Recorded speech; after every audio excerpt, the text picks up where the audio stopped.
right here is go back. Way back. Back into time. We can rebuild him. We have the technology. Celebrating 20 years of New England Championship Wrestling. This is the ReGeneration Podcast.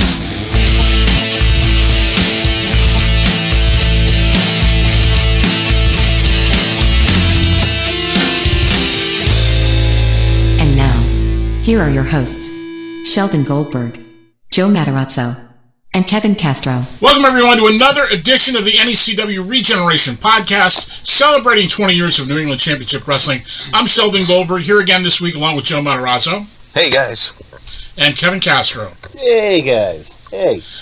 Just the three of us this week, coming off a very interesting show that we had last week. We talked about WrestleMania. We talked about women's wrestling with Aizana. A lot of very insightful things. If you haven't listened to that episode, just go back on the channel and check it out. Last week's show, you'll be glad you did. A lot of thought-provoking and interesting stuff. It's an interesting week in wrestling coming up.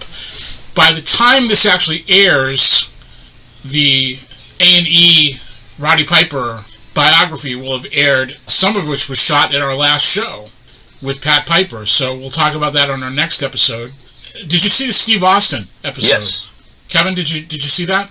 Yes, I did. Yes. What did you think? I thought it was very well put together. A lot of it was information that I was already aware of, so it wasn't. I think for like the hardcore fan, it was nothing special. But if it was someone that was just sort of, dabbling in the world of wrestling, it might have been informative for them or given them a look inside the character as well as the actual man portraying the character. Right. In a lot of respects, it was like the Andre the Giant thing that was done by HBO, and before that by A&E, which I was involved in. That was more aimed at, you didn't have to be a wrestling fan to appreciate it. I thought it was very good. It was interesting that they gave it 2 hours. Yeah. So they gave it quite a bit of time. Yeah. There was a lot of stuff they left out. Of course. A lot of stuff that I thought was a little more important than I would have liked. The earlier stuff, a lot of earlier stuff before he was with, World Class and USWA. Right, a lot of the World Class was, right. Yeah. It was funny because I watched it with my wife, who's not a huge wrestling fan, but she's a huge documentary buff. And so for her to see it, it was very insightful for her because there's a lot of stuff she didn't realize about Steve and what he went through and I mean just the driving 400 miles to make $10, or $40. Right. I hope you get to set the ring up. Things like that. Yeah. People don't realize that aren't, hardcore fans. This is all common knowledge to guys like us. So it was nice to be able to get her perspective of it.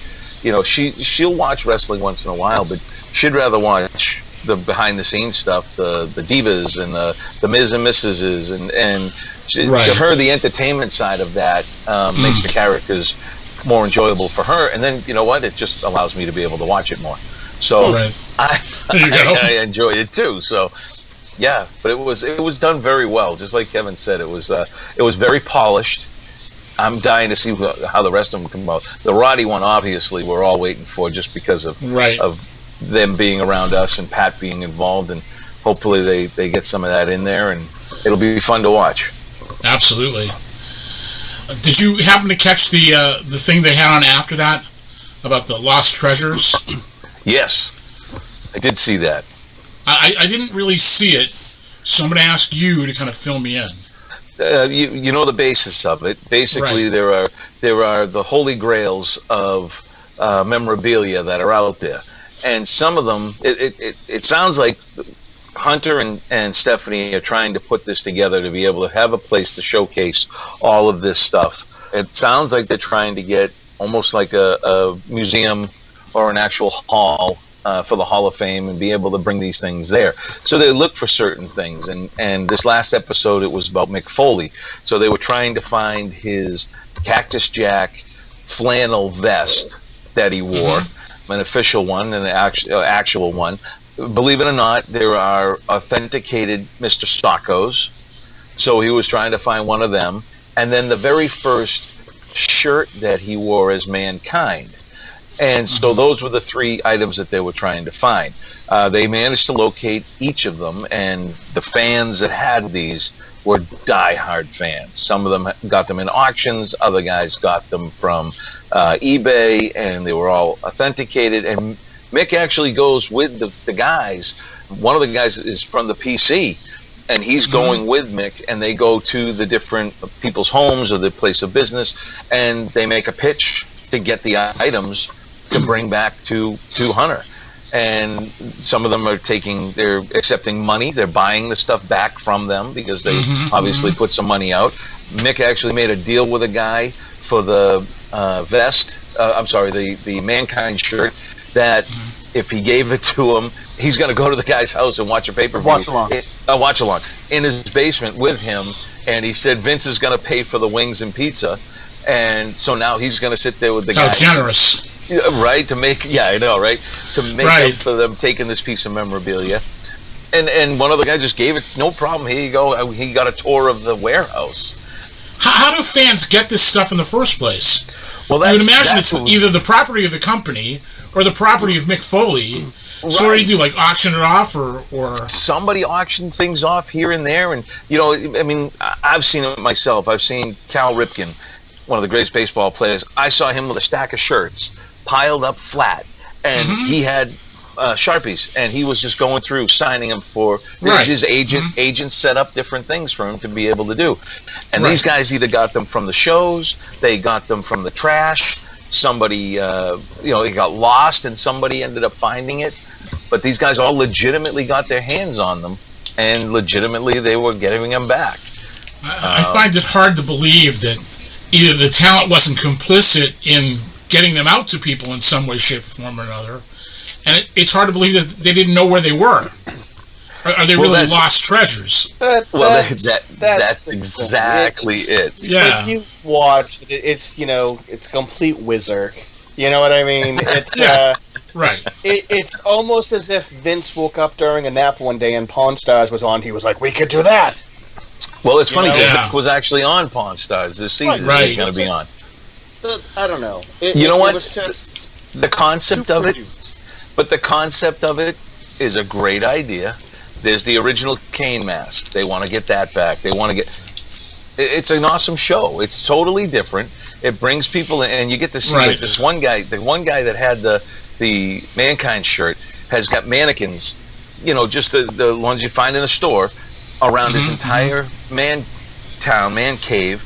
With he had singlets. He had an autographed Bret Hart singlet. He had, it looked like Owens. It looks like stuff from Sting. It looks like, I mean, these were actually worn gear, hats and stuff. So this guy spent a lot of money and time. Posters and autographs everywhere. Right. It reminds us, remember Jay DeChellis's museum his man cave, It was unbelievable. It was that on steroids. This one guy's house. So they actually contacted me before they started this thing, asking me if I had any of that kind of stuff, which I don't. My collectibles are more paper and programs and posters and stuff like that, not 8x10s, stuff like that, not necessarily ring-worn gear and stuff like that. I was never really into that. Boots and things like that. I mean, I remember as a kid. Pro Wrestling Illustrated was they had a contest to win Dusty Rhodes boots. Dusty Rhodes had a pair of his boots, and he autographed them, and he was giving out a pair of his boots and things like that. I'm sure that's how a lot of these people got those things. Right. Well, a good friend who's one of the big collectors in the country by the name of John Pantozzi, and one of his prized possessions was the ring jacket that Kerry Von Erich wore the night that he beat Ric Flair for the NWA World Title. The one that said "In Memory of David" on the back with the yellow rose. Yeah, he had that.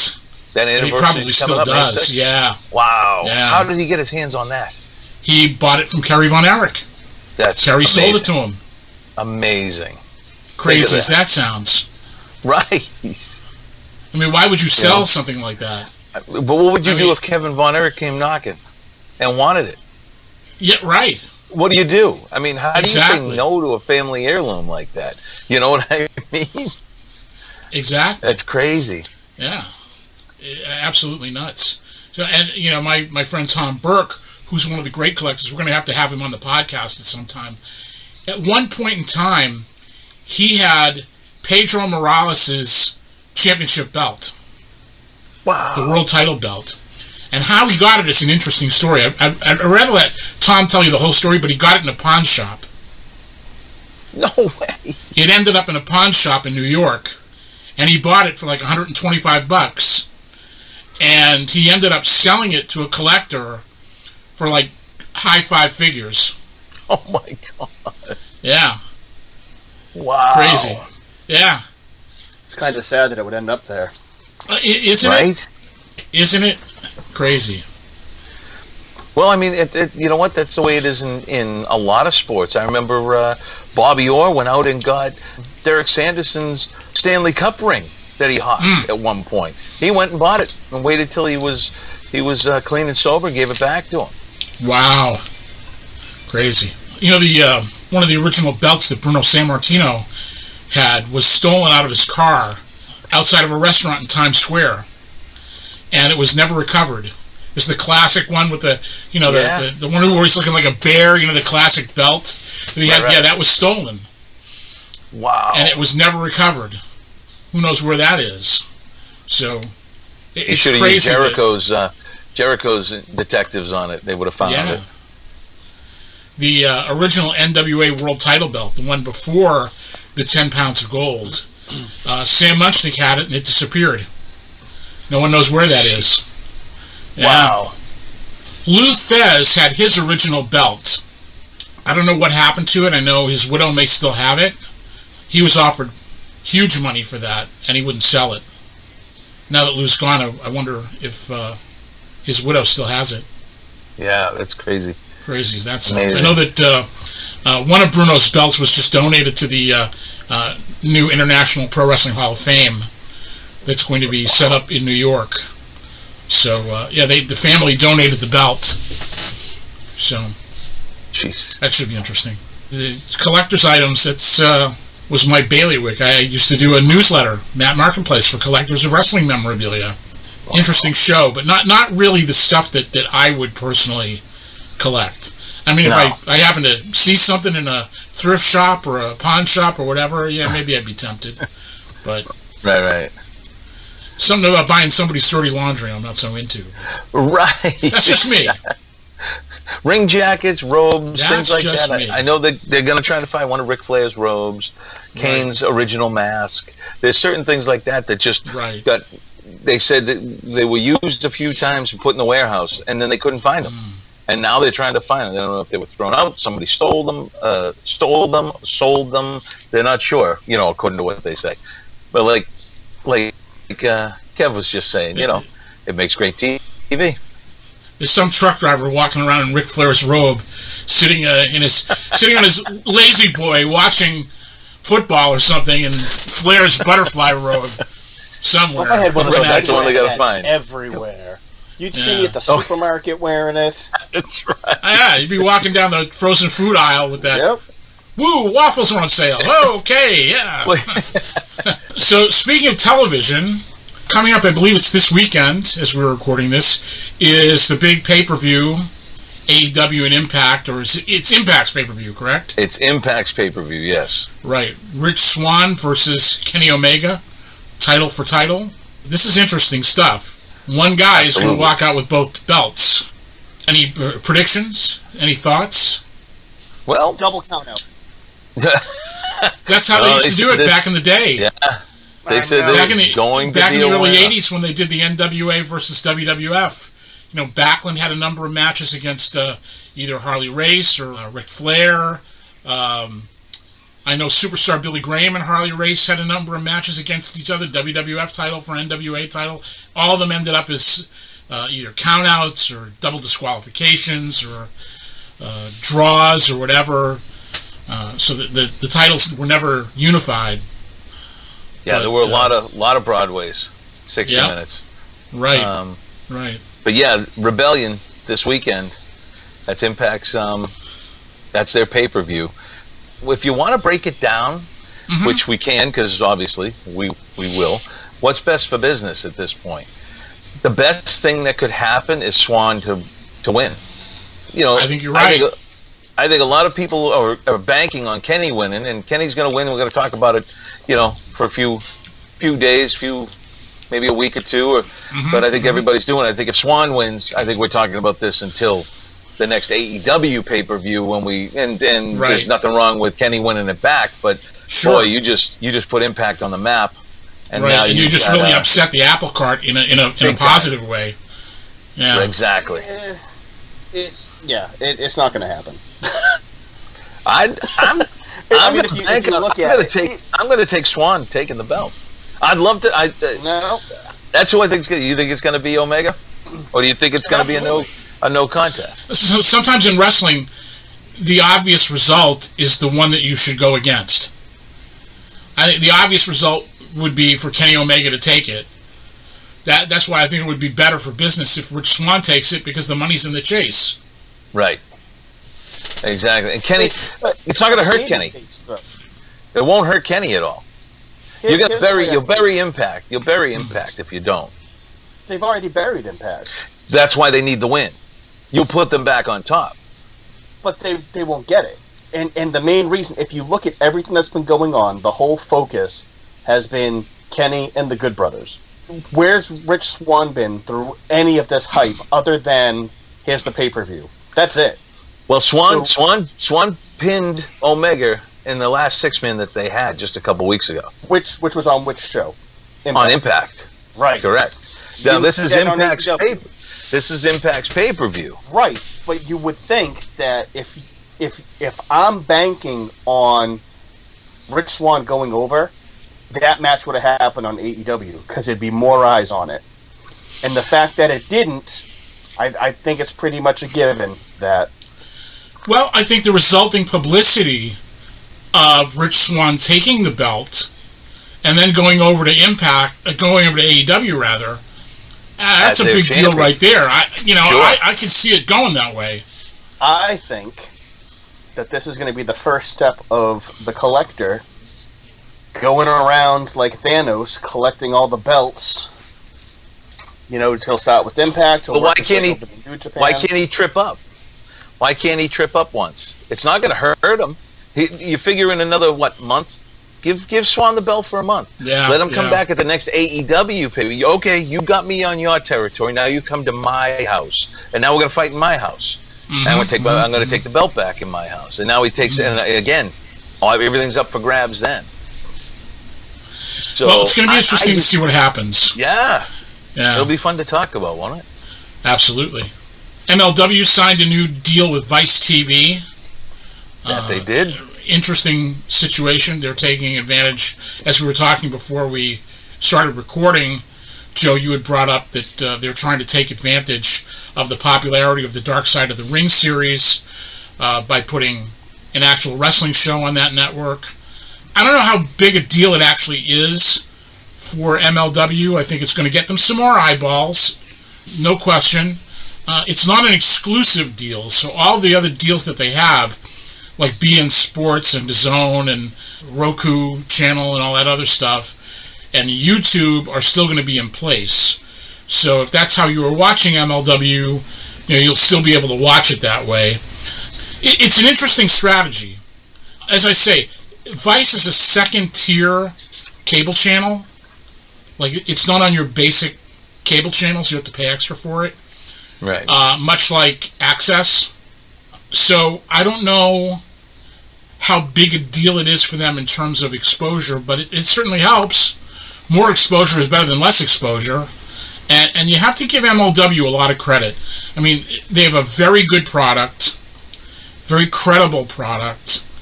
In some ways, I think their product is the best booked of all the stuff that's out there right now. It's going to be interesting to see what an effect it has on their business, if any effect. I like Court Bauer. I've known Court Bauer for a long, long time. Not really close to him, but I knew him from the very beginning of NECW. I used to talk with him every now and then, and I got a lot of respect for him. He went and worked in WWE as a writer for a while. He's certainly been in the trenches and all that. He's a talented booker, a talented producer. I mean, you watch the MLW product, and it's pretty darn cool. The other thing about MLW is that they've managed to latch on to a number of really good talents that were not really being exposed anywhere. Like Richard Holiday, who worked for us before MLW, and Hammerstone, who had been kicking around. He's a star. Jacob Fatu. The Von Erich boys. The Von Erich boys, absolutely. They've got a pretty darn good roster of talent, and I've got to hand it to them. It gives me a lot of hope for wrestling. If a small company like that can pull together a great product like that, then it's not impossible for other people to do the same thing. Have you guys been watching MLW at all? Do you watch it at all? I haven't had very much time to watch it. I catch up on little things on YouTube here and there. Depending on what time slot they end up with on Vice, it'll be easier for me to catch them. Just with the limited amount of time that I do have to watch, I carefully choose if I'm going to invest so many hours into watching what it is I do watch, and the rest I try to catch up on with highlights and such. Kevin, how familiar are you with MLW? I know the name, I know some of the talents, but I honestly have never watched an episode. That's a hurdle they need to get over. Yeah.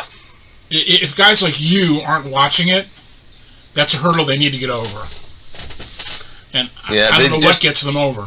They're working some kind of a deal right now with Muda.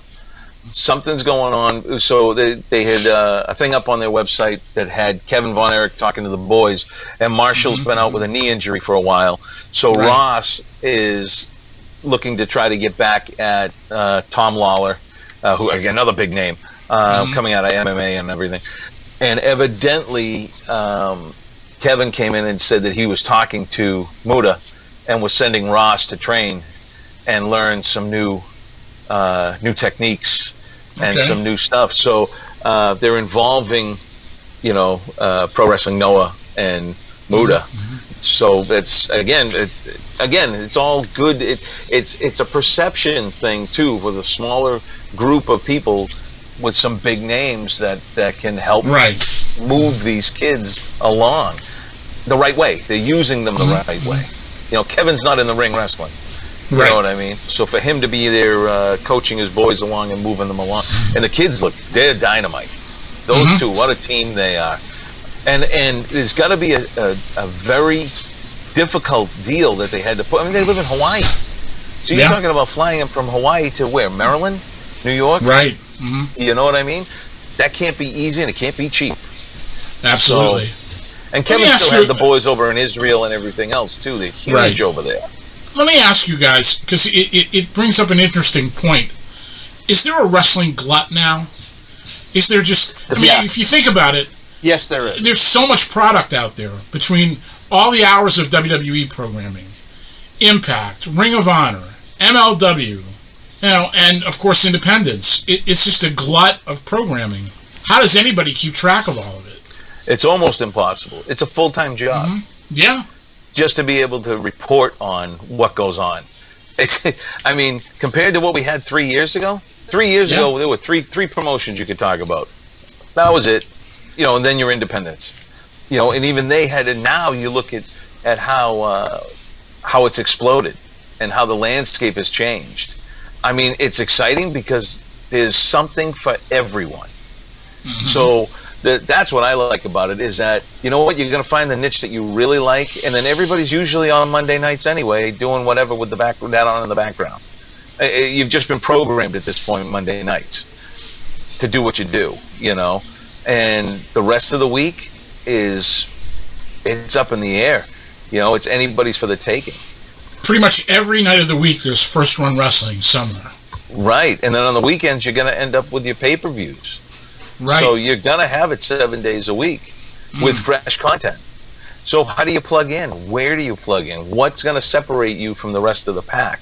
This is when we get out of this pandemic and people start going to live shows, that's where I think you're going to realize it's going to start weeding things out. I think things are going to start tethering off a little bit, because people are going to have to put their money in one place. That's true. They're going to be fighting for everybody to come see the show. Well, if there's a show every Friday night, you know, it better be affordable, it better be fun, and it better be something that people want to see. Absolutely right. It's going to be a very difficult job for anyone to really stand out and grab people's attention, because you've got so much competition just from everything else that's out there. Right. I dare say it, but it makes our job as promoters a lot more difficult. Not impossible, but just a lot more difficult. Sure. And trying to find the talent. Yeah. Now trying to find talent, because talent's getting scooped up left and right, and they're getting contracted. I mean, I've said this before, and if you're somebody in our position, then it's just everybody that you are working with, the better ones are looking past you. They're not looking at how can I really stand out here in NECW or here in XYZ wrestling or whatever. They're looking to get a contract. They're trying to get on something that's going to elevate their profile. Right. So really, from our point of view, we have to become that somebody. We have to raise our own profile in order to be competitive. It's a challenge. One I'm looking forward to, but it is a challenge nonetheless. Well, the things that we have in the works, once everything starts to clear, should pave the way. Right. And I'm not in a rush to run shows. I'm not in any rush. Let's wait until we can have full crowds. Let's wait until the dust settles and the smoke clears, so to speak. And let's do this the right way and not try to do it with half a house or a third of a house. Or it just doesn't make economic sense to do that. These companies that are charging $50 a ticket for the show that used to be $15 or $20, how effective is that going to be in the long run? I don't think it is. Right. Especially in a pandemic when some people have been financially hurt by it. They're not looking to spend the kind of money that they were spending before. They're a little more cautious in the money that they spend. Although I think when it comes to wrestling fans, there's a lot less of that. The people that are really diehard fans are going to spend that money irregardless. Right. The question is tapping into those people and getting them to buy into you. Well, I'll tell you what. Let's take a look at our bonus match this week. We are going to go back to May 25th, 2007. It's a notable match in NECW history. It's part of a tournament for the NWA World's Heavyweight Championship.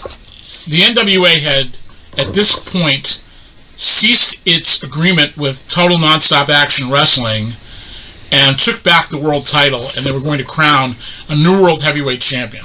There were matches set up around the country. You'll see a promo with Dave Marquez at the beginning of this, which sort of outlines the whole tournament. And NECW was fortunate enough to be able to host 2 of the matches in that tournament. So it was a big deal. And in this match, you're going to see the artist formerly known as Fergal Devitt, now known as Finn Balor, taking on the artist formerly known as Mikey Nicholls, who became Nick Miller, and I don't know what he's doing now. I don't either. Kev, do you know? He was in WWE for a while, and I don't know if he went back to Japan or he's Australian, so maybe he's in Australia. I don't know.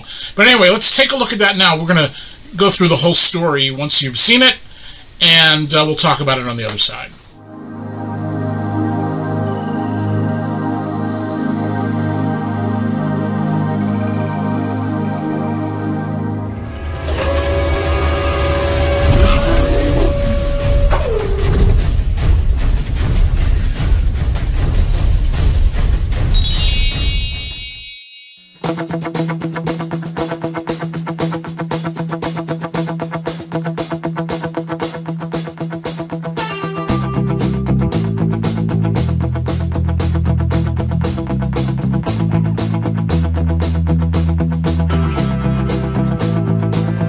Marquez with a special message for the fans of New England Championship Wrestling from the National Wrestling Alliance.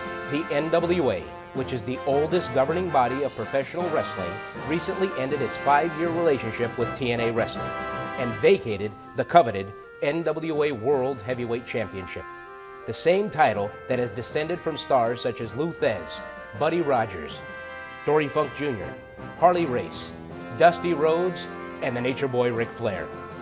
In order to crown a new NWA World Heavyweight Champion, a special tournament is being held in cities around the U.S. I'm pleased to announce that New England Championship Wrestling has agreed to host not one, but 2 of these historic tournament matches. On Saturday night, June 16th at the National Guard Armory in Danvers, Massachusetts, Claudio Castagnoli will face Pepper Parks. And on Saturday night, June 30th at the National Guard Armory in Quincy, Mass, it'll be Irish star Fergal Devitt, a former NWA British Commonwealth champion who wowed NECW fans during his stay in New England 18 months ago, making a triumphant return in this second tournament match as he faces the pride of West Perth, Australia, Mikey Nicholls. For more information on the NWA and this tournament, please visit www.nwawrestling.com. We personally look forward to seeing all you great fans on the 16th in Danvers and on the 30th in Quincy for these historic bouts.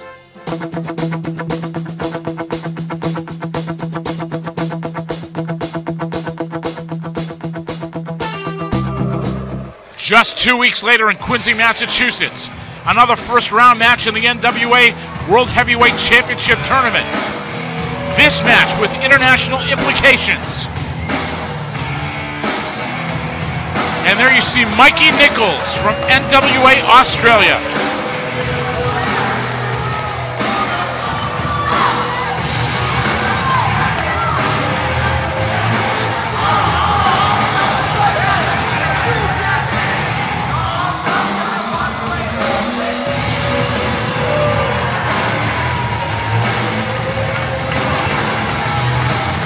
The Aussie, Mikey Nicholls,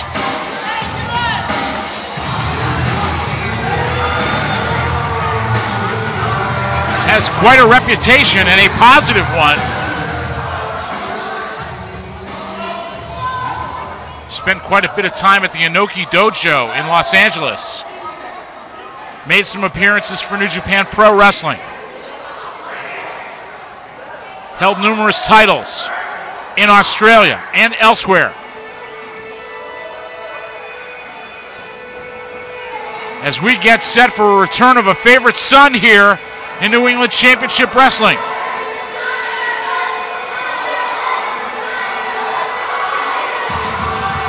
NECW with a reputation over the years for welcoming international talent. And there you see Fergal Devitt making his return to New England Championship Wrestling. Devitt spending 3 months in NECW in 2005, had since gone on to a stellar career with New Japan Pro Wrestling. The following contest is scheduled for one fall with a 30-minute time limit. It is sanctioned by the National Wrestling Alliance. It is a first-round match in the tournament to determine the next NWA World Heavyweight Champion. Your referee is NECW Senior Official Rich Bass. Introducing first from Perth, Australia, weighing in at 220 pounds, Mikey Nicholls. Not a warm reception. And his opponent from Dublin, Ireland, weighing in at 195 pounds, representing New Japan Pro Wrestling. Please welcome back to NECW, Fergal Devitt. Nice ovation for Fergal Devitt.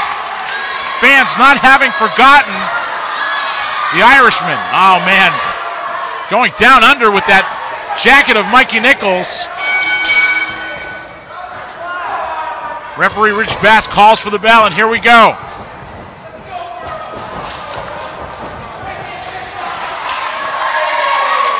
Fergal Devitt, one of the top stars for NWA Ireland before heading to the U.S. at the end of 2005.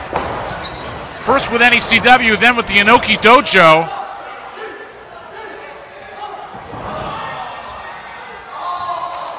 Devitt, known as Prince Devitt, in New Japan Pro Wrestling. Devitt actually now living full-time in Tokyo. Collar and elbow tie-up. Nicholls in the corner now. Devitt makes the break clean. These two no strangers to each other. Devitt and Nicholls both doing time. Don't make it seem like a prison sentence, but both spending time at the Inoki Dojo in Los Angeles. Devitt grabs the arm of Mikey Nicholls. Winds up the arm. Nicholls rolls through, kips up, and reverses on Devitt, who rolls through. Nicholls dropped down on the arm, top wrist lock.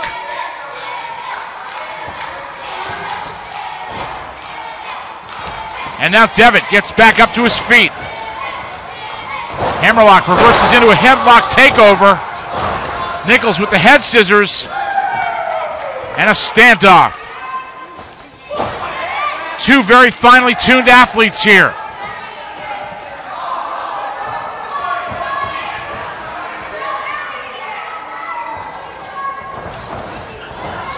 Now Devitt with a waist lock takes down Nicholls. Front chancery.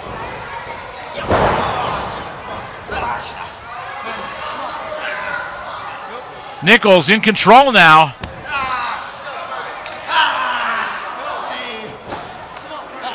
Nicholls leaning in with all his weight on that hammerlock. Devitt in pain here. Fans chanting Devitt.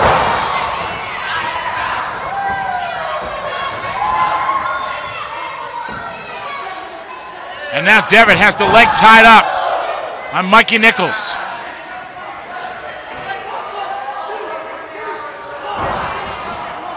Nicholls rakes the eyes of Devitt. Winds up the arm. Takes him over. Nicholls in control here. Devitt kips up. Reverses. Snap mirrors him and kicks him right in the back. Cover. Only two.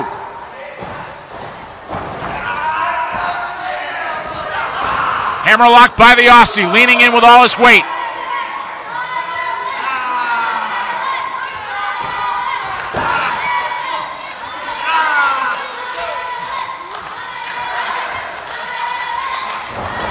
Rolls him over, cover, and only two. Nicholls thinking quickly right there. Getting a near fall on Devitt. Devitt with an elbow to the top of the head.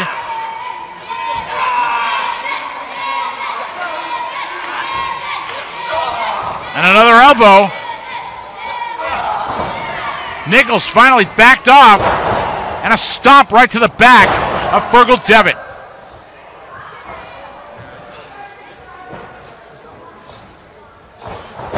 Nicholls tries to get him up. Devitt drops back down. Waistlock reversed. Devitt reverses that. Into the ropes, and Devitt goes flying. Devitt to the outside. Nicholls off the ropes, and oh my goodness, Fergal Devitt just kicked Mikey Nicholls right in the head as Nicholls tried to come through those ropes. What a move by Devitt. A drop kick. Drop kick from the floor nailed Nicholls right in the side of the head. And that's why Fergal Devitt is one of the best in the world. Cover right here, and only two.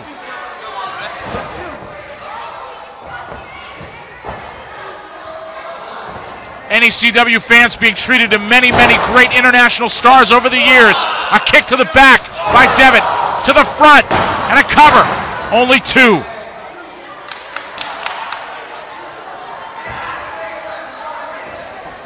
Devitt and Nicholls, two great international stars, much in the tradition of stars like Doug Williams, Johnny Storm, Jody Fleisch, Sumiya Sakai. Many of these people getting their first exposure in America with NECW. What a battle here between Devitt and Nicholls. Big chop again by Devitt. Whip to the opposite side. Devitt over the top, lands on the apron, punches.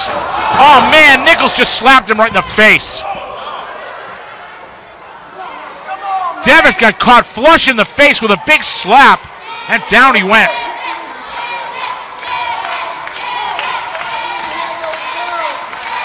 Nicholls may have a slight size advantage over Devitt.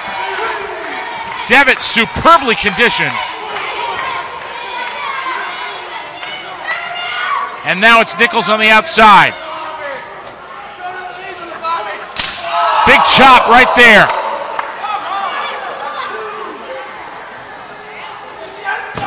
Headbutt. And Devitt backed up on the outside. Devitt face first into the apron. Nicholls shoves him in.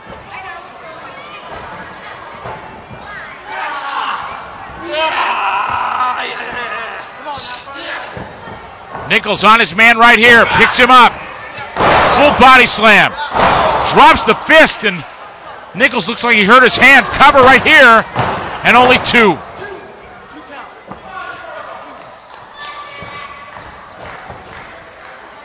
Australia versus Ireland. A shot at the NWA World Heavyweight Championship hanging in the balance.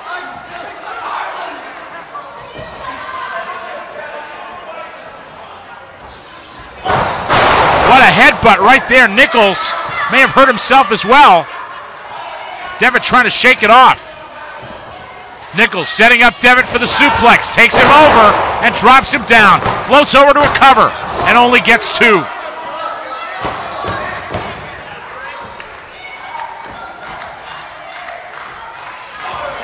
Devitt with a shot to the midsection and a kick. Chops him, and Nicholls kicks from right in the midsection. Into the ropes goes Devitt, and Nicholls catches a boot in the face.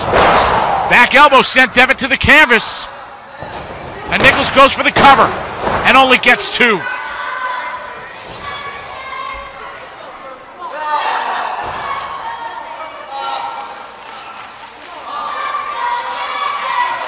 Nicholls employing some kind of a face lock here on Devitt.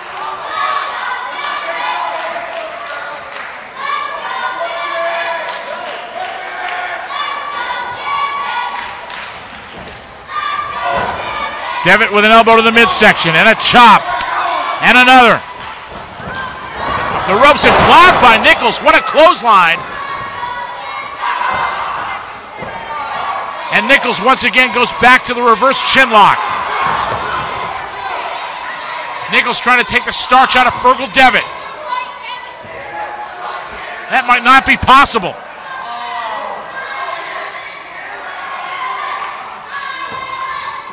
What a treat for the fans here in Quincy, Massachusetts. And a big chop right there by Nicholls. Devitt gives it back.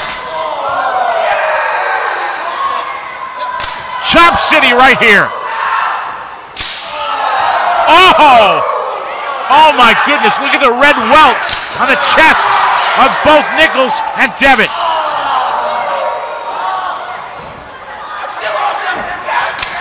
Oh my goodness. Devitt ducks under. Takes him over in a suplex. And Devitt needs time to recover.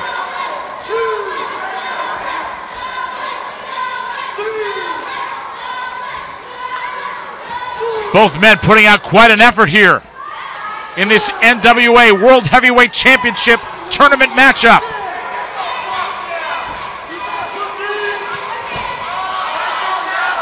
Nicholls back up on his feet now, heading to the outside.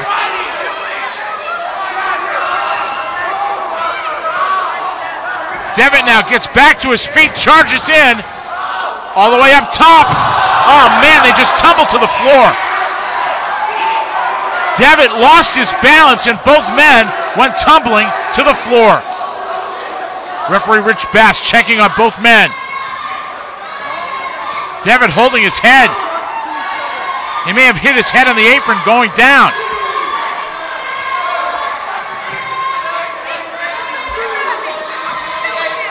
Devitt glad-handing his fans right here.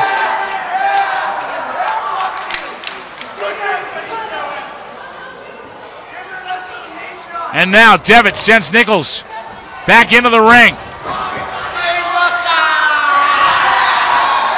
And he just called for Brainbuster. Here he goes. Drops straight down. Here's a cover. Only 2.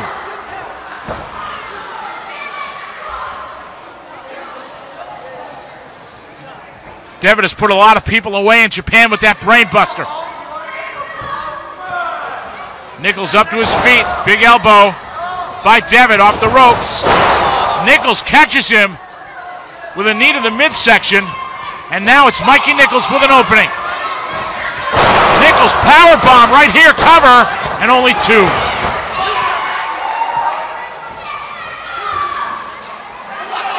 What a tremendous battle between these 2 international stars.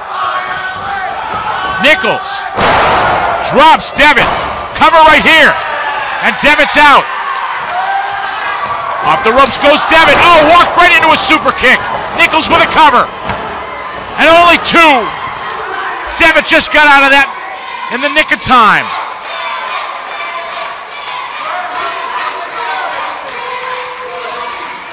Fans really into this battle here between Devitt and Nicholls. Devitt sent to the opposite side. Nicholls misses, and Devitt with a big spin kick just took the starch out of the Australian.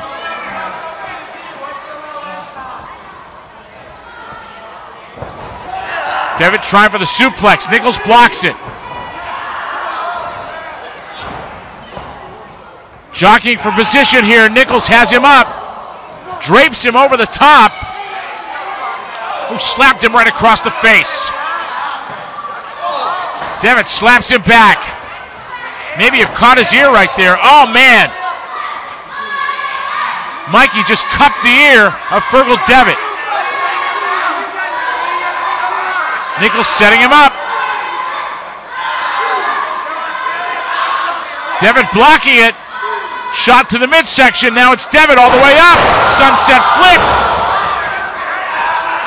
And now a drop kick. Levels Nicholls. Cover by Devitt. And only 2.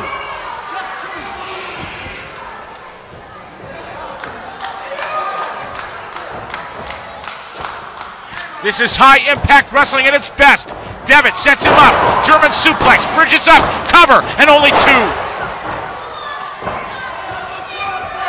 Devitt has Nicholls. Rolls him over. Comes up with a submission maneuver here. And Nicholls taps. Nicholls taps out.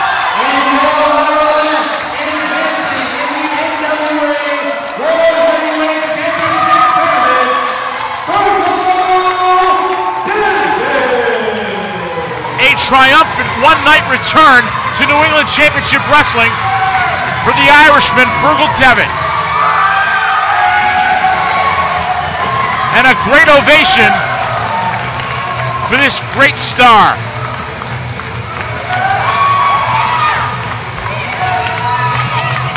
Fergal Devitt advancing in the NWA World Heavyweight Championship Tournament.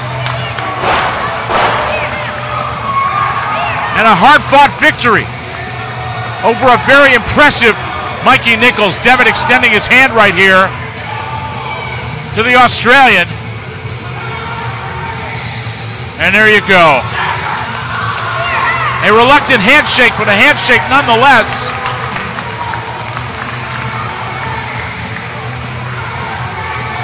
Prince Fergal Devitt, victorious here in New England Championship Wrestling.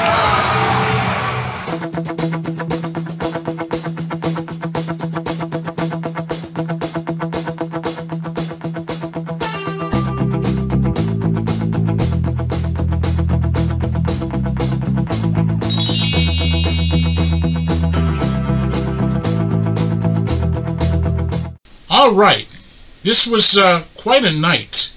oddly enough, it did not draw as well as I had hoped it would draw. It wasn't an embarrassing crowd by any stretch of the imagination, but being good weather and all that, it wasn't as big a house as I had hoped for. But we did get an interesting number of people. I had sent a press release to the Irish newspaper that's published out of South Boston, saying that here is this great star from Ireland who's become very famous in Japan, who's coming back to NECW, making his triumphant return to the area, vying for the World Heavyweight Championship. And we got some results from that. We got some people coming just because of that article, so that was kind of interesting. Joe, you were around at this point, am I correct? I came on just after this happened. Ah, okay, all right. Just after, so I missed this. But that's a shame that you missed this live. I know. Yeah. What were your thoughts when you saw it? So right off the bat, you could hear the crowd behind Fergal at this point. There were a lot of Irish fans there. There's no doubt about it. Obviously these two knew each other very well. Their moves were very good, very crisp. What I like about this whole thing, and we've talked about, is that there's such a good cooperation of the promotions working with the NWA at this time, right. And where the semi-territory. It reminds me of what's going on right now with the working relationships with the promotions, like we were just talking about. So that I really enjoyed looking at and watching. These two guys, I mean, this is going back a ways, and both of them great selling, good registering. Everything that they were doing was great until that slip when Fergal jumped up for the suplex off the top rope and his foot slipped. They are so lucky they didn't get severely hurt. It really looked bad when they took that fall. And Nicholls really, it looked like he smashed the side of his head off the apron. But they were all right. Good thing. With everything being said there, what I didn't like about the match, and I had to wait until the end in order for me to really make this, is Fergal got him back in and nailed him with a brain buster. The match should have ended then. After that type of a fall and then that move on the inside of the ring, I can't believe he kicked out of it, and then was able to throw a power bomb on Fergal after that. A little too much as far as not selling that bad spill outside, because Fergal ended up winning. It wouldn't have, it didn't change the outcome whether he ended the match right then and there or not. And there's your story, is what I could have seen that happen. And then with the tap out win, I think Nicholls got up a little too soon from the tap out. But other than that, I mean, solid performance. The two guys are fantastic. Kevin, what did you think of this? One of my first thoughts was, inside the ring you have arguably one of the most popular wrestlers in WWE right now. And the crowd is chanting Ireland because they had no idea what his name was. And it's like that they're sitting before, right in front of someone that's going to explode in New Japan as well as WWE. So that I got a little bit of a kick out of. Those guys hit hard. Just watching them when they were just exchanging chops, and as you see Fergal's chest become that deeper purple as it goes on. I do agree that I think that the biggest takeaway of the match is kind of that botched suplex, or superplex. I thought that they sold it extremely well. Granted, I'm sure some of it was legitimate, but I think that there was also... But to Joe's point, I think a lot of times when people are planning a match and they know how they want it to finish, and then they do botch something, instinctively and probably ego-wise, you want to take the attention away from the botch. When, in hindsight, it's almost like you should capitalize off of something like that, so that way you incorporate it into the story. Correct. Just enough to give people the, maybe that wasn't a botch, maybe that, And that's where seasoning comes in, right? Exactly. And you still see that to this day, whether people are just starting or they've been, working for 30 years. Yep. That you try to cover up that botch. Yeah, I thought it was a incredible match with again, people sitting in front of two legitimate stars before they're stars. It's interesting because to this day, I will get people every now and then who will mention this match to me, who will say, I was there when, and who knew that this guy would become what he would become in terms of Fergal. But interesting story behind this, and the reason why we got to host 2 of these matches is that when the NWA went from working with TNA to going back to this consortium of independent promoters around the country, there were very few of those promoters that really had the ability to produce video like we did. You had Dave Marquez, who was doing television at that time on a pretty high level, but most of the other promoters in the NWA weren't. This is why one of the reasons is they prevailed upon us, and it was us instead of whatever was NWA New England at the time, which was Jason Rumble, and I think Jay by this point had pretty much given up the ghost. That's how we got a chance. It was just relationships that I had with Dave Marquez and Bob Trowbridge, and you can't have too many friends in wrestling. This was an incident of those kinds of relationships paying off. So the other match, of course, was Claudio Castagnoli against Pepper Parks. Cesaro versus the Blade. Right. In today's world. So, I mean, 2 top-notch matches that we got that we didn't have to pay for.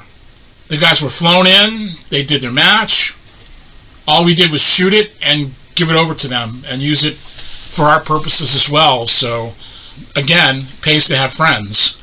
And I thought Dave Marquez did a great job, as he always does, doing the packaging before that and the special reports and all this. These were things that he had done for the NWA, for social media, and so on and so forth. Such as social media was at that time, which wasn't anywhere near as developed as it is now. But it was pretty cool stuff. And I think that's a job that doesn't get much credit, too. To be able to do those intros and do the hype and not anybody can just go in there and do stuff like that. There's a lot of jobs in wrestling that people think that anyone can just jump in and excel, and there's a lot more to it than just what you see on television or see at a live event if you go to, if it's an independent show or bigger. Look at ring announcing. Right. Sure. Exactly. That is a lot more difficult than I think people would even think of. Which is why there's only a handful of good ring announcers out there on the local level. Yeah. You're absolutely correct.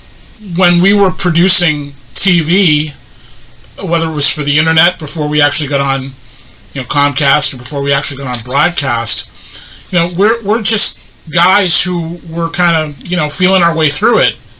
Yes, I'd had some exposure to broadcasting, but I knew what it needed to be. I don't know that I was the best person for the job, but of the options that we had, I was the best person for the job, at least in my humble opinion. I'm sure there were other people out there that we could have gotten that would have been better than me, but we have to pay a lot of money for them. Chris Cruz, who used to work for Doug, he came to one of our shows and wanted to work with us and become the announcer for our shows, but we'd have to fly him in from Washington, D.C. once a month and put him up and pay him, and that was just not in the cards.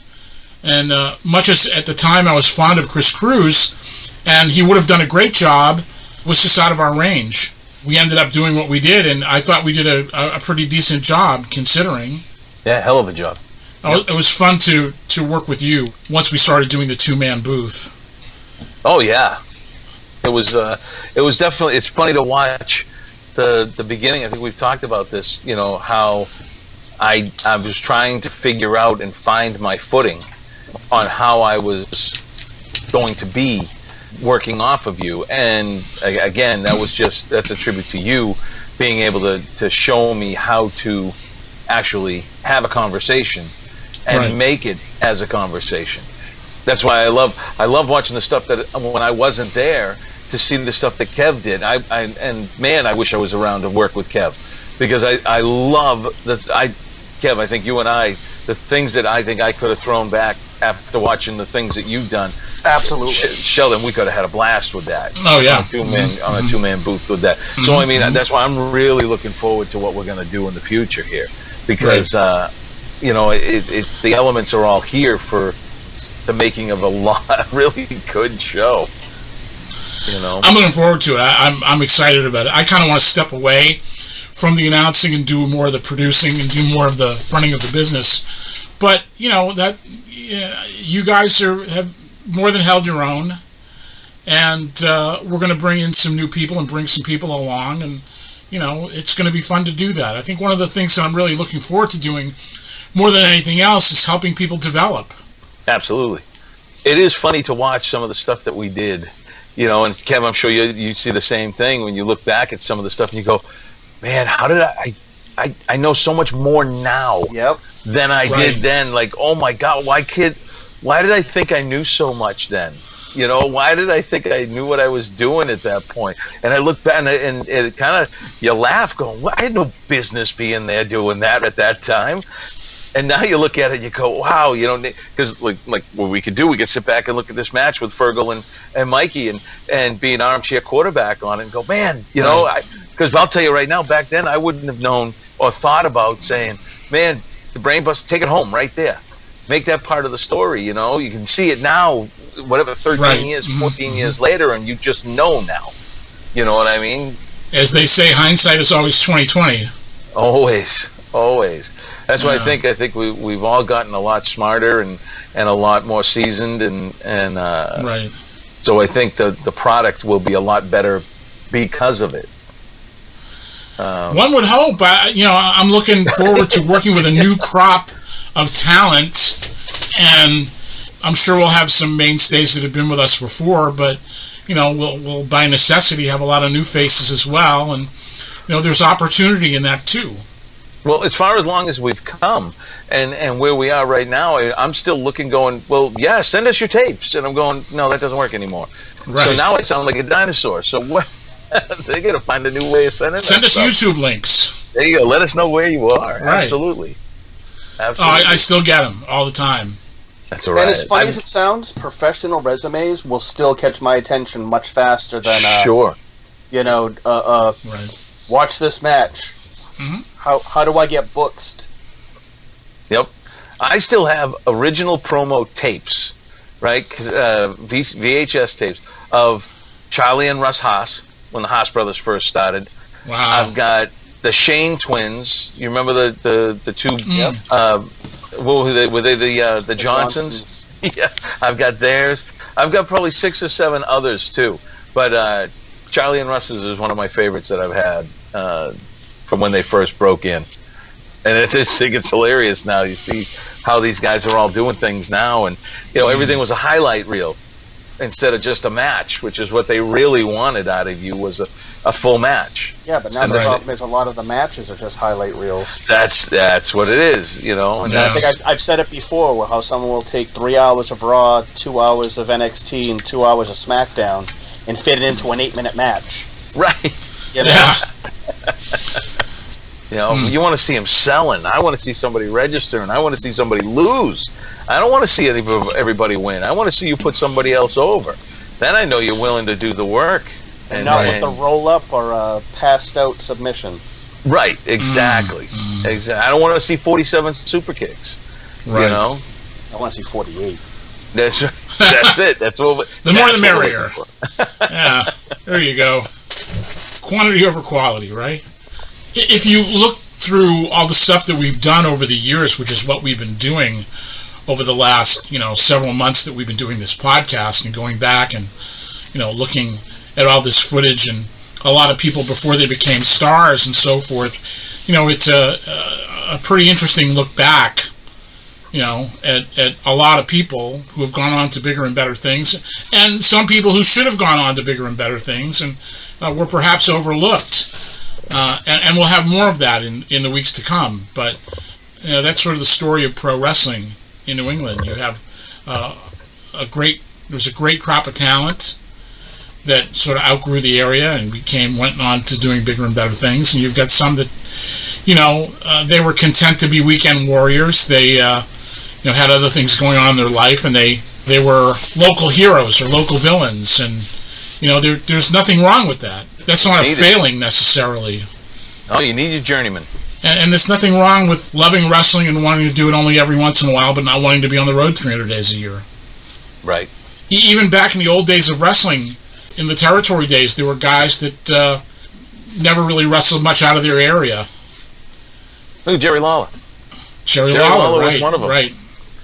It was years before he ever left Memphis. Yeah. And then you had guys like George the Animal Steele, who basically only wrestled in the summer. Right. When he wasn't coaching football and being a physical education teacher. Right. One of the most incredible careers. Basically the guy was a part-timer for his entire career. And a main eventer. And it didn't really work full-time until after he retired from teaching. Right. It wasn't until the end of his career that he worked full-time. But yeah, almost every summer you count on seeing George the Animal Steele pop up in the Worldwide Wrestling Federation, taking on whether it was Bruno or Pedro Morales or whoever was the champion. I remember in the Boston Garden years ago they had a series of matches between Kowalski and George Steele, heel versus heel matches. Wow. That was a rarity in the territory days, and I wish I had seen those matches, but I didn't. But Kowalski was the one that got cheered, of course. Wow. Believe it or not. Interesting. Amazing. That's something that you don't see a lot of now. That kind of creative booking. It's funny, I was online today, and I saw a clipping from a match that took place at Jack Witchy's Sports Arena in North Attleboro. This was in the 70s. Witchy's was the only place in the Worldwide Wrestling Federation territory that ran every week. They had wrestling every Friday night at Witchy's. And they did an angle that was not done in the rest of the territory. It was just done there between Lou Albano and Freddie Blassie. The two of them had a boxing match. Really? They did a little feud between the two of them, and they had a boxing match.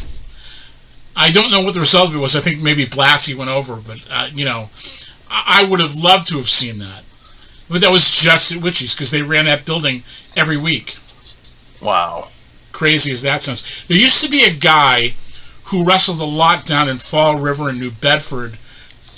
His name was Carlos Roca, and he was billed as the Portuguese heavyweight champion. And of course, in the South Coast area, a lot of Portuguese population, so this guy was like the Bruno Sammartino of Fall River, a guy that really wasn't that over in the rest of the territory, but when he came into Fall River in New Bedford, the guy was like the king. He could do no wrong. That's funny how there are examples of that in the territory days. Yeah, Pete Doherty, absolutely. For sure. The Duke of Dorchester. And the Duke of Dorchester. Yeah. Yep. He was so over at the Garden. Right. He won, I think his last match. Didn't he win the Battle Royal, pulling King Kong Bundy out of the Battle Royal? He did. Yeah, that's right. That was the last show at the Garden, wasn't it? I believe so. I was there that night. That's the last time they had wrestling at the Boston Garden before they tore it down and put up the Fleet Center. Before they tore it down, yeah. Yeah. Yep. I still have the program here. Wow. They had a special insert called The Night to Remember, and they had all the pictures of. They brought out all the old timers and so forth. Cool stuff. Wow. Absolutely. Yeah. Now you went to the Garden, of course, in the old days, correct? Oh yeah, a ton of time. Yes. Yeah. What was the first match you ever saw in the Garden? First card you ever went to? Do you remember? First one I went to saw Tito Santana beat Greg Valentine. No, I'm sorry. Tito Santana beat, was it Morocco for the Intercontinental title? Yes. Mm-hmm. That happened there, and I was there that night. I don't know if it was the same night. Mm-hmm. And then I saw a boot camp match with Sergeant Slaughter and the Sheik, and the Iron Sheik. And I don't know if those were the same. I don't think it was the same night, but those were the two matches I remember being at the Garden. The night that Tito beat Morocco was the night that Hogan had the rematch against the Sheik in the main event. Yes, you're right. The Iron Sheik. Right. Kevin, what was your first memory of wrestling at the Boston Garden? I believe the main event was Randy Savage defending the WWF Championship against Bad News Brown. Wow. And the main event was also the middle of the card. I think the very first match would have been Hillbilly Jim versus Harley Race, if I recall correctly. Huh. And then the last match of the night was the Hart Foundation against the Rougeau brothers. Wow. Those are the ones that jump out. And then I want to say the second time I went to the Garden, it was actually Savage against Ultimate Warrior, title for title. WWF Heavyweight versus the Intercontinental Champion. And surprisingly enough, it was a double countout. Surprisingly enough. Now, being considerably older than you guys, my first memory of the Boston Garden was Bruno Sammartino versus Gorilla Monsoon. Oh, wow. Wow. The night the ring broke. No way. Yeah. The ring broke in the middle of the match. Wow. Oh, my God. Yeah. I mean, I fell in love with wrestling after that. I couldn't get enough. Unbelievable.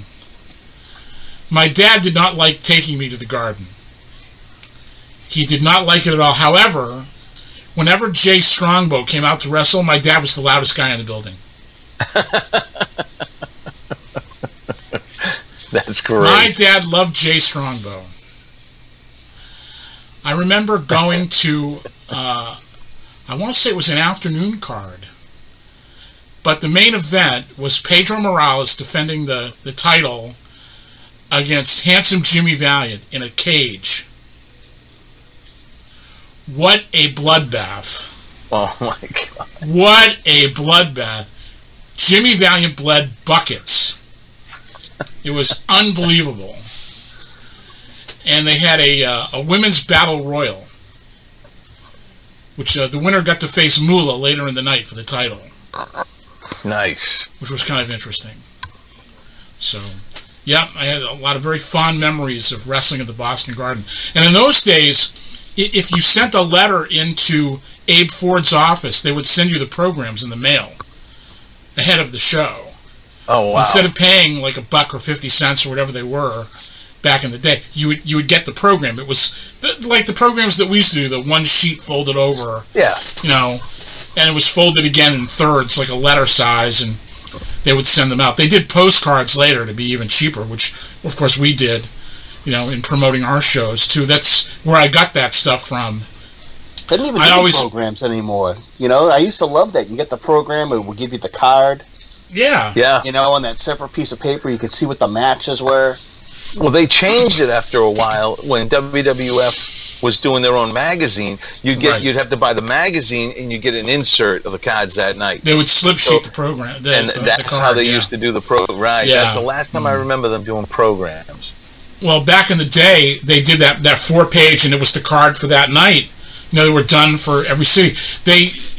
Norman Keatzer in Minnesota used to do programs for the big promotions around the country, and it was like a 8 or a 10 or a 12-page magazine with the local card put in it. And it wasn't slip sheet, it was printed in it. I've got a bunch of those. They did different styles of them over the years. And again, we talked memorabilia earlier in the podcast. That stuff is great memorabilia. Madison Square Garden had a really cool program. It was different from the rest of the territory. It was a magazine that had to be about 16 pages maybe. Lots of pictures and so forth, and a card for that month. Madison Square Garden had really great programs. Different from the rest of the territory. I have to show you guys some of them one of these days. I'll have to bring some around. Yeah, absolutely. Yeah. You know, I always believed in having a program for every show. Oh, yeah, gives everybody something to take home. Yeah. Absolutely. Yeah. And we used to sell them. Yep. And then after a while, I said, forget it. Let's just give them away. Let's just make sure everybody has something to take home with them. That's it. You know, something with the name on it. The best marketing that you could get is, you know, they take home something with your logo on it and tells them when the next show is and who's wrestling that night and a little description of what was going on. website and how to find in. Right. Yep. Right. I did all those programs myself. Laid them out, wrote them. If you got a program, every word was written by me. Yep. I did the layout, the whole business. You know, that's the fan in me. You know, I really wanted to give people something that they could, you know, latch onto. And I love it when I see people posting pictures of the programs that they saved from our shows, or postcards or posters and stuff like that. The postcards was something that I got from the old-time promoters. Old-time promoters did postcards forever. I remember having a big argument with our former partners over postcards. They thought they were a waste of money. But, you know, to have that thing that comes in the mail and you put it up on your refrigerator to remind you when the next show is, or if you're a kid, you get that postcard and you show it to your friends, hey, look where I'm going, you know, or look what I went to. You know, I think that was a cool thing. Sure. And great promotion. That it was.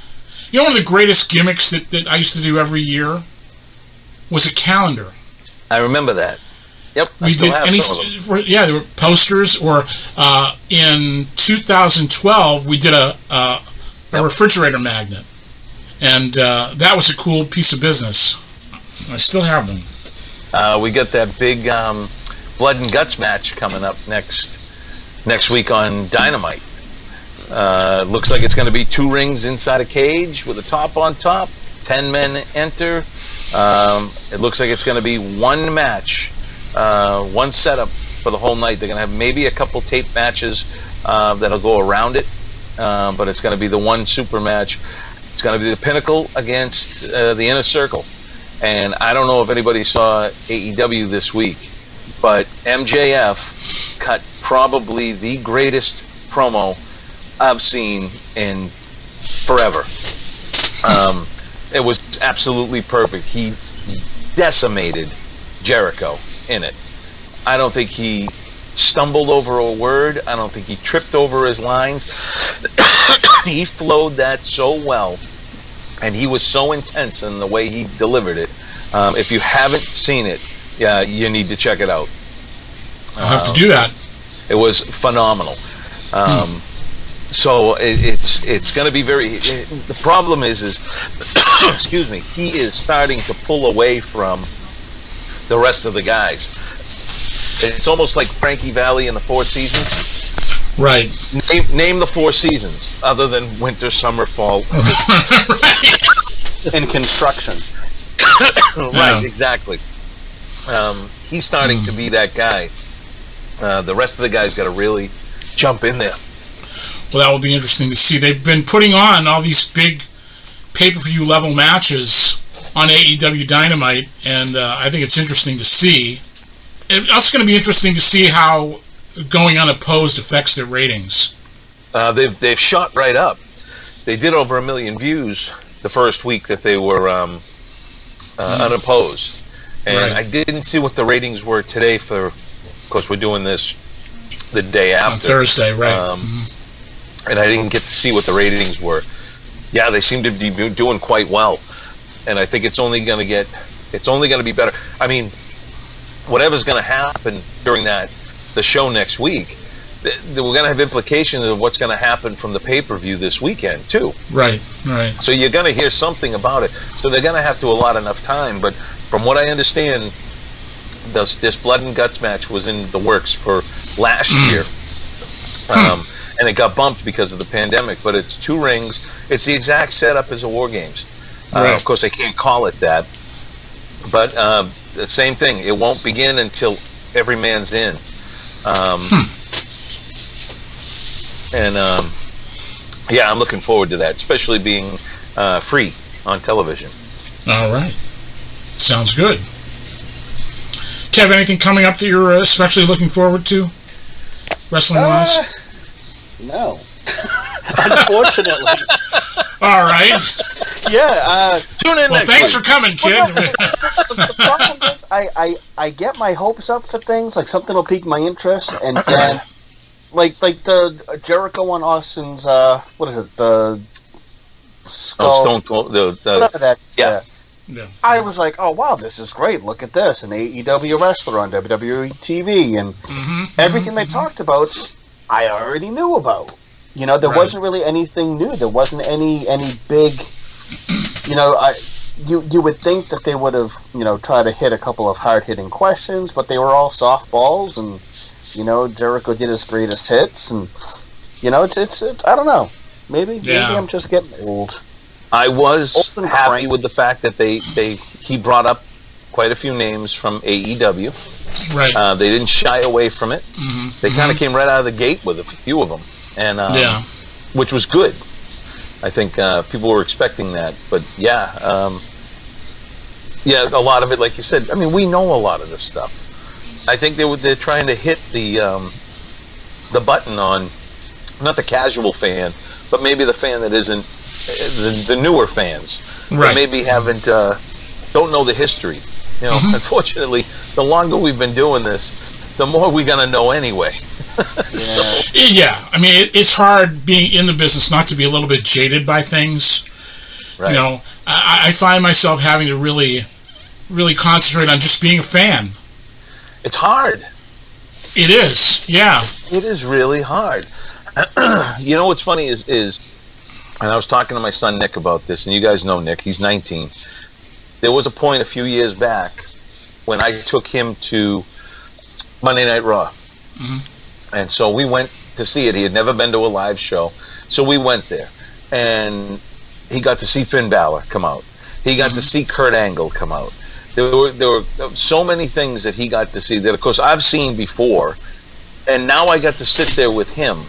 And it was so cool to get caught up in the moment at the time when he was probably only about 15, and for him to look at me, and we both stood up and did Finn Balor's arm stretch when he did it when the lights came on and all that, and for that 10-15 seconds I got to lose myself into being a fan with him and do it with him. That was like one of my coolest times involved outside of the business, where I could sit back and I could go, you know what, I can just relax and just be a fan right now with him and give him that experience of doing that with him. And that's one of his great, fun, best memories of us being there, and it ends up being one of mine too, because I was able to just drop everything that I know and just have fun with what we were doing. Yeah.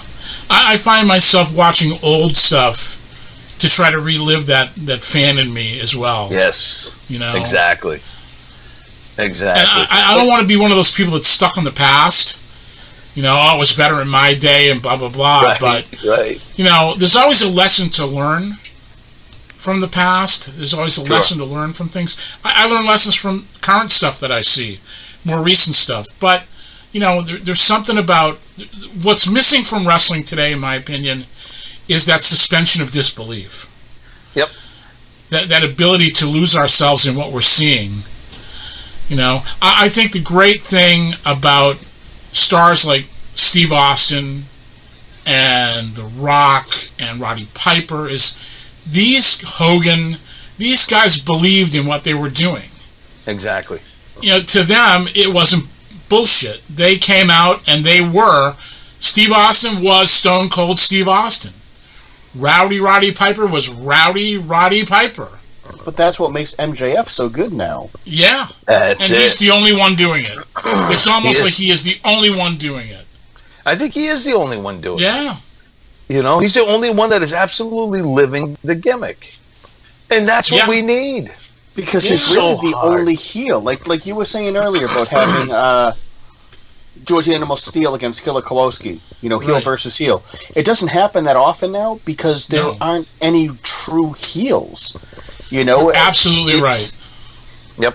When someone's trying to be that cool guy heel, you know, are people going to want to boo them if they can actually pull off the cool guy heel? The cool guy heel is not a heel.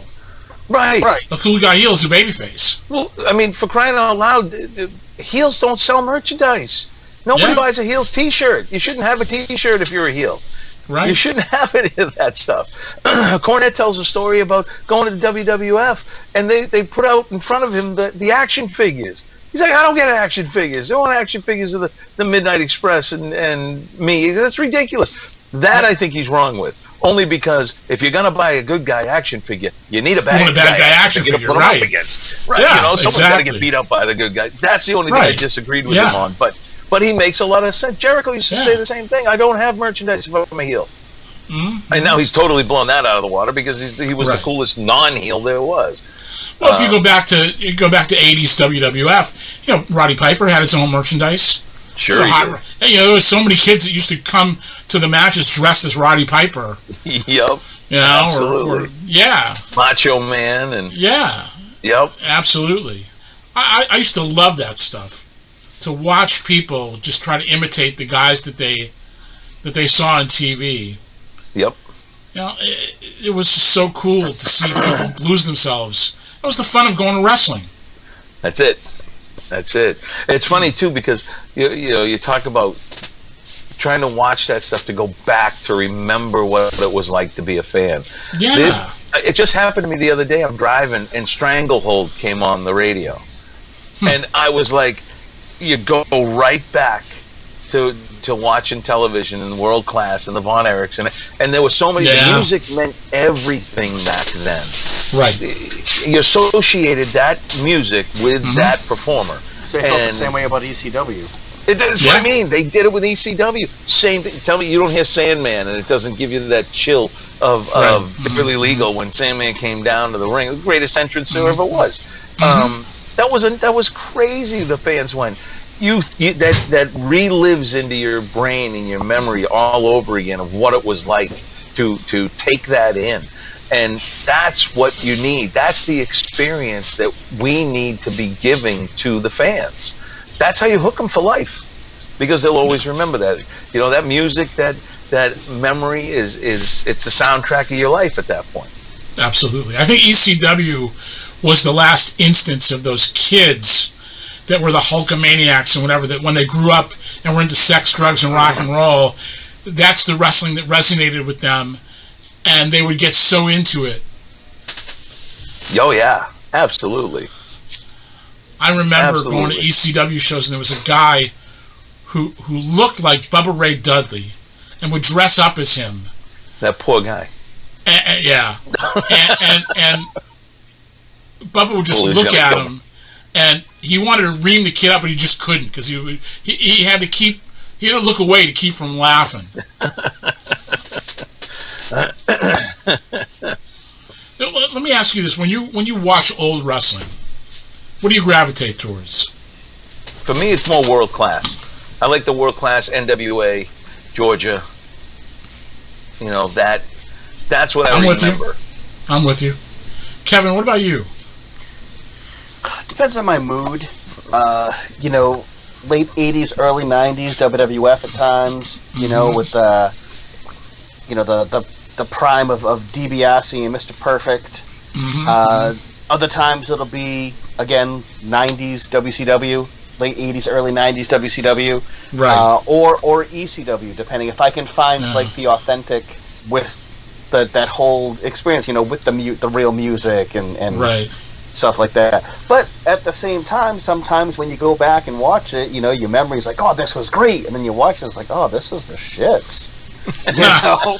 I don't get a lot of that. I'll tell you, you grow up in the Worldwide Wrestling Federation territory, and as soon as the NWA came on television, whether it was TBS or whether it was World Class, it was like a revelation. Oh, yeah. Absolutely a revelation, because it was a totally different style of wrestling. It was more exciting.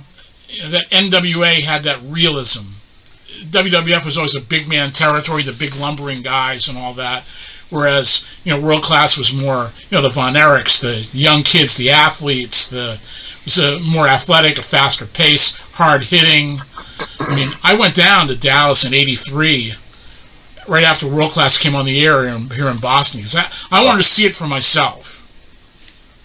And I think I told you that story. Taj Mahal. What a shithole the Sportatorium was in real life. But the atmosphere was incredible. That jam-packed Sportatorium was hot as hell in there. It was jam-packed. Like the concessions were like an old-time carnival concessions. Popcorn and the corn dogs and the stuff like that. I mean, it was like going back in time, you know. But what an atmosphere! The young kids going crazy for the Von Erichs, and it was just unbelievable. The Freebirds and yeah. Gina Hernandez and you wouldn't Chris know. Adams. Yeah, you wouldn't know it was such a shithole until you actually showed up at the place. That's one place I would definitely want to visit. Yeah. I went to see USWA at the Nashville Fairgrounds in 94, maybe 95. I went to a convention in Nashville, and we went to see USWA at the fairgrounds. And what a great facility that was. What a great building for wrestling. With the one light over the ring. Yes. You know, I mean, what an atmosphere. Dusty Rhodes used to talk about that. He used to talk about the Armory in Tampa with the one light over the ring and the smoke-filled arena and the atmosphere. Even in the Garden, when I was growing up, they had the one light over the ring, and you could see the smoke hanging in the air when they allowed smoking in the Boston Garden. It's like a blue cloud. I was above the smoke. Yeah. That's what the only seats I could afford were way up the top. Right. And, yeah, you were there with all the smoke. Exactly. That atmosphere, they talk about the smoke-filled arenas like it was a bad thing. Yeah. It wasn't a bad thing at all. That was the atmosphere. Yeah. But you remember, there were people, the guys were there, when you look at them, there were guys in business suits. Mm-hmm. They had their trench coats and their hats. They had their cigars going. They usually had a newspaper in their hand or under their arm. It was just you see it in the pictures, and it's like, my God, this is what these guys did. They, they get the ripped jeans and T-shirts and all that. It's like going to a concert now, you know. Yeah, I mean, you look at the crowd in the old NWA shows. Oh yeah, and the Crockett territory and all that. You just look at the crowd, the families and the older folks, and wrestling was a tradition for them, especially in the places that were weekly territories. Wrestling every Monday night, every Tuesday night, every Friday night, whatever it was. It was a habit. You went every week. Well, you could go Thanksgiving night. You could go Christmas night. Right. They made it that way. That was a tradition, like you said. Absolutely. Well, what else you do after you're done eating your turkey? Absolutely. Take a nap. Yeah. Gotta go to wrestling. We didn't have that so much in this part of the country, because Boston was part of the WWF, and we were a monthly territory. The only weekly spot was Witchy's. Right. In the whole Worldwide Wrestling Federation territory, that was the only weekly venue, was that. Well, we had the blue laws that you had to abide by, too. Right. Where you couldn't run on the holidays. Nothing could be open on the holidays and such. Right. So that wasn't allowed down here, up here. Yeah. Boy, I miss the days of weekly wrestling. Yeah. That must have we been never really had that up here, as I say, except for Witchy's. Right. I would love to bring that back. And if I have my way, I will. With your help. Absolutely. I'm right there. Yeah. We'll drag Kevin with us. Absolutely. Kicking and screaming if necessary. All grumpy and all. I don't want you any other way. All right. Well, next week we're going to talk about the Roddy Piper A&E documentary and much more stuff. So that's going to do it for this week. For Joe Matarazzo and Kevin Castro, Sheldon Goldberg, thanks again for joining us, everyone. We'll see you next week. The ReGeneration podcast is a production of New England Championship Wrestling. To send us questions, comments, or feedback, email us at regenerationnecw@gmail.com.